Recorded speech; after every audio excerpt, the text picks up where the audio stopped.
কালকে ছিল সানডে, আর সানডেতে কি ঘরে বসে থাকতে ভালো লাগে বলো? তাই আমরা তিনজন মিলে বেরিয়ে পড়লাম। আমাদের এই বাড়ির কাছে জামশেদপুরে যে রামকৃষ্ণ মিশন মঠ আছে, ওইখানে আমরা গিয়েছিলাম। কালকে সারা রাস্তায় যেন ছেলের মুডটা একদম ভালো ছিল না, একবারও হাসেনি। কিন্তু ঠাকুরের মায়ের কাছে গিয়ে ছেলের মুড দেখলাম বেশ ভালোই হয়ে গেল। সে দৌড়ে দৌড়ে খেলছে, হাসছে, আমার দেখে কিন্তু খুবই ভালো লাগলো।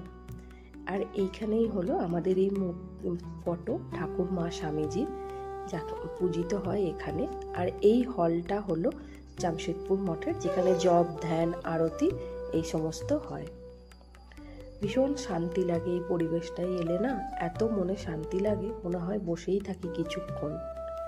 আমরা ঘন্টাখানেক মতো সময় কাটালাম।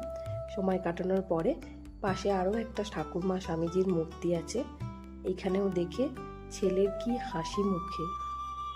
তারপরে আমরা মঠ থেকে বেরিয়ে আমাদেরই এখানে সাকচিতে একটা স্ট্রিট ফুডের দোকান ব্রাদার্স চাপ বলে আছে, যেখানে পিওর ভেজ এই দোকানটি। আর এই দোকানে কিন্তু খুব ভালো সোয়া চাপ পাওয়া যায়। আমরা একটা চিজি সোয়া চাপ আর একটা মালাই সোয়া চাপ অর্ডার দিলাম। কিছুক্ষণ লাইনও দিতে হয়, কিন্তু খাবারগুলো ভীষণ টেস্টি ছিল। গ্রিন চাটনি আর অনিয়নের সাথে ওরা পরিবেশন করে। আর এইদিকে বাবা ছেলের কি খেলা চলছে।